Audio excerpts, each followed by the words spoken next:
sudah patuh pajak, tiba-tiba di perahasian kira-kira kan gitu. Akhirnya kan orang jadi malas, ngapain saya bayar pajak kan gitu. Berarti sampai ada gerakan stop bayar pajak itu berarti suatu kewajaran yang amarah warga. Ya itu sebetulnya menunjukkan bahwa rakyat itu semua sudah sangat muak gitu. Kita punya dasar ya, jadi dasarnya itu adalah kita melakukan tindakan harus berdasarkan aturan.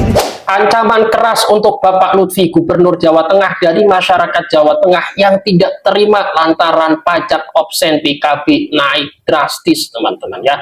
Seruan untuk mogok bayar pajak, untuk stop bayar pajak ini disetujui oleh banyak masyarakat Jawa Tengah, teman-teman. Kalau teman-teman melihat video saya sebelumnya, di situ banyak komentar yang sangat setuju jika mereka tidak lagi bayar pajak, teman-teman. Bahkan ada orang yang mengaku sudah tidak membayar pajak motornya, padahal dia punya motor tiga. Ketiga motornya tidak dibayarkan pajak karena pajaknya terlalu mahal. Mereka mengaku ketika kami tidak lagi bayar pajak, itu bukan berarti kami tak mau taat pajak, bukan berarti kami tidak berkontribusi, tetapi karena keadaan kami, ekonomi kami, katanya teman-teman, yang memang sedang melemah gitu. Dan solusi untuk meningkatkan pendapatan guna membangun infrastruktur di Jawa Tengah dengan cara menaikkan pajak adalah bukan solusi yang cerdas, karena masyarakat akan mogok bayar pajak, dan ketika itu terjadi, semua masyarakat Jawa Tengah tidak bayar pajak, maka pendapatan daerah itu pun turun, teman-teman ya. Ya, kita lihat dulu bagaimana respon dari masyarakat, dan kita akan action di akhir video lagi, teman-teman. Silahkan. Kalau rakyat berhenti bayar, itu karena nggak mau atau karena nggak kuat. Di Jawa Tengah tahun 2025 ada sekitar 4,7 juta orang yang akhirnya tidak membayar pajak kendaraan karena pajak opsen. Potensi pendapatan daerah hilang 2,4 triliun rupiah, dan di 2026 tarifnya malah naik lagi sekitar 17%. Kalau tahun lalu sudah berat, kenapa sekarang malah ditambah? Bayangkan kamu punya warung, pembelinya makin sepi, harusnya evaluasi cari tahu kenapa. Tapi yang dilakukan malah naikin harga lagi. Kira-kira pembelinya balik atau pergi? Kalau beban makin tinggi, orang bukan jadi lebih patuh, mereka juga makin terdesak. Ini bukan soal anti pajak. Masyarakat paham kewajiban. Tapi pajak yang terlalu tinggi di kondisi ekonomi yang berat hasilnya bukan peningkatan, tapi penurunan kepatuhan. Nah, kalau ingin pendapatan daerah naik, turunkan bebannya dulu. Berikan insentif, permudah mekanisme, buka ruang dialog. Karena rakyat itu bukan ATM. Kalau ingin setoran lancar, pastikan yang store masih sanggup berdiri. Semoga bermanfaat. Berbuat, berdampak, bermakna. Salam rekan setia Wajah Langsa seluruh Indonesia. Luar biasa postingan saya terkait pajak di Jawa Tengah. Baru 30 menit saya posting di TikTok, sudah ditonton oleh 600.000 lebih manusia di Indonesia, dibagikan ribuan kali, dan dibanjiri komentar jutaan orang.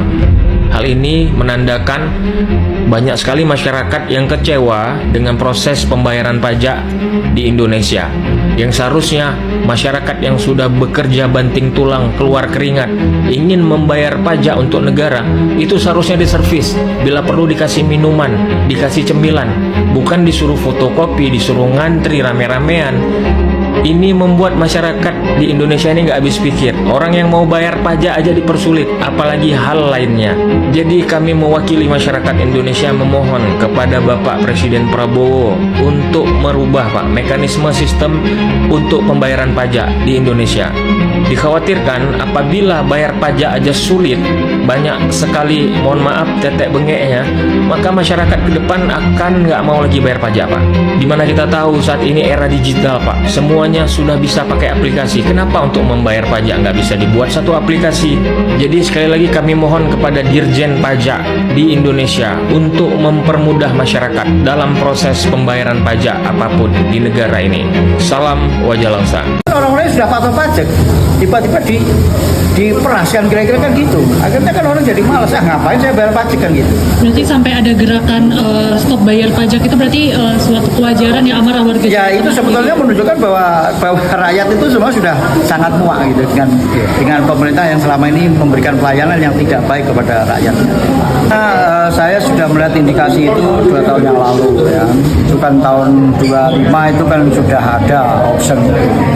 Jadi ini menurut saya itu memang ya kalau bahasa itu memang kurang ajar ya. Jadi di sisi lain masyarakat ini sedang nggak baik-baik saja, tetapi pemerintah dengan seenaknya menaikkan pajak, dan itu kan akhirnya kan mereka kan berdalih bahwa ini bagiannya kota, ini bagiannya provinsi dan sebagainya. Tapi masyarakat kan berpikirnya kayak gitu.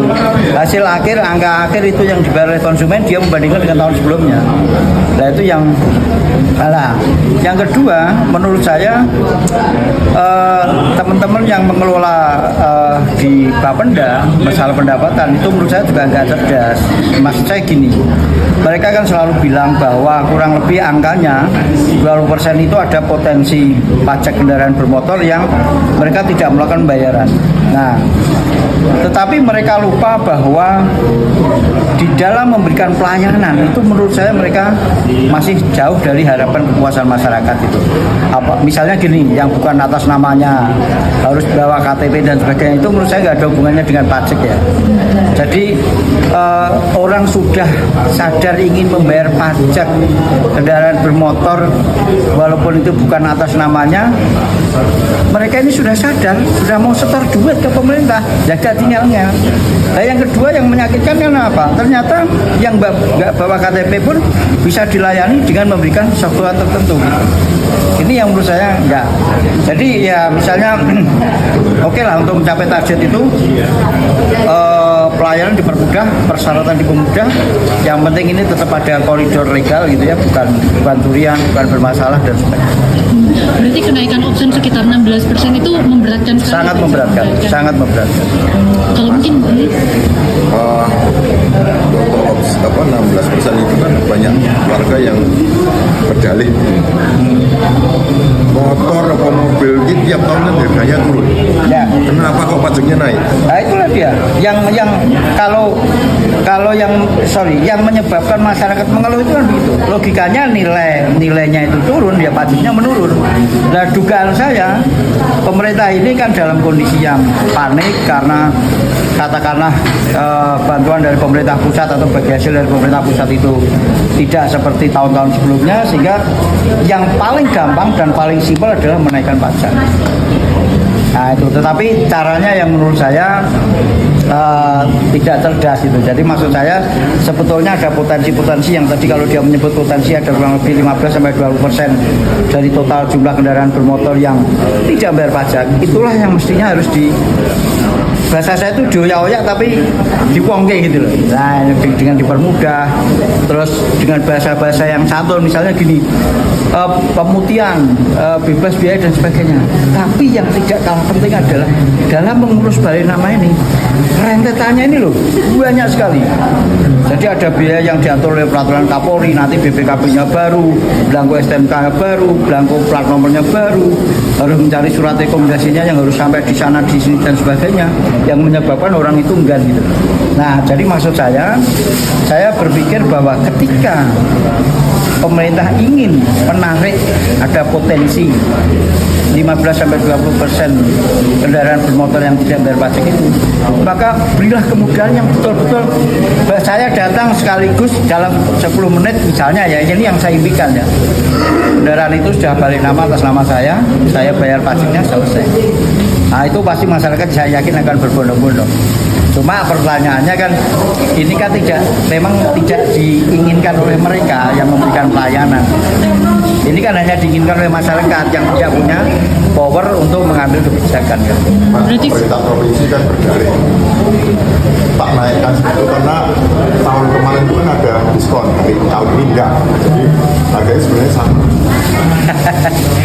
Ya itu menurut saya nggak mutu ya, statement itu nggak mutu ya. Sudah lah, kalau kebijakan tahun kemarin di tahun kemarin, jangan bahasanya tuh, kalau bahasa Jawanya tuh jangan diungkit-ungkit atau diunda-tunda dengan yang tahun ini. Ini akan lebih bagus lagi kalau menurut saya tadi itu lebih memanfaatkan potensi yang dalam tanda kutip sebetulnya yang masih tidur itu yang harus digali gitu loh. Jadi jangan sampai yang sudah patuh pajak, ini kan orang-orang yang sudah patuh pajak tiba-tiba diperaskan, kira-kira kan kan gitu. Akhirnya kan orang jadi malas, ngapain saya bayar pajak kan gitu. Berarti sampai ada gerakan stop bayar pajak itu berarti suatu kewajaran yang amarah warga. Ya itu sebetulnya menunjukkan bahwa rakyat itu semua sudah sangat muak gitu dengan pemerintah yang selama ini memberikan pelayanan yang tidak baik kepada rakyat. Kita punya dasar ya, jadi dasarnya itu adalah kita melakukan tindakan harus berdasarkan aturan. Di Jawa Tengah itu punya Pergub nomor 31 tahun 2024 tentang pengelolaan piutang daerah. Sehingga saya dengan seluruh bupati wali kota berikut jajaran telah rapat bagaimana tentang pajak kendaraan bermotor di Jawa Tengah. Di mana posisinya adalah bahwa pajak kendaraan bermotor di Jawa Tengah itu piutangnya hampir 2,8 triliun. Masyarakat kita belum membayar pajak. Kita sebagai warga yang ingin taat bayar pajak harus datang ke Samsat membawa KTP pemilik asli. Tapi kenapa calo justru bisa mengurus tanpa syarat yang sama? Seruan untuk mogok bayar pajak, untuk stop bayar pajak di Jawa Tengah karena PKB-nya itu terlalu tinggi. Ini bukan hanya berdampak pada pendapatan di Jawa Tengah sebenarnya. Ini seruan ini, ajakan untuk tidak bayar pajak ini akan menyeluruh gitu ke seluruh Indonesia, apatah lagi ini sampai disampaikan di sosial media yang jangkauannya itu sangat luas, teman-teman. Dan saya rasa kalau memang masyarakat Indonesia gara-gara Lutfi ini menaikkan pajak dan masyarakat Indonesia tidak mau bayar pajak, maka Bapak Lutfi sebagai Gubernur Jawa Tengah adalah benalu, adalah orang yang bertanggung jawab atas kekacauan ini, teman-teman. Ya, jika seruan ini, seruan untuk tidak bayar pajak ini menyeluruh ke Indonesia dan masyarakat Indonesia memang punya kesadaran untuk tidak bayar pajak, maka yang paling bertanggung jawab adalah Bapak Lutfi, karena Bapak Lutfi yang menaikkan pajak di Jawa Tengah, pajak opsi PKB, dan masyarakat Jawa Tengah punya seruan untuk stop bayar pajak ini. Ya, dan ini ancaman berat, ya, ancaman berat untuk ekonomi dan pendapatan sebuah negara.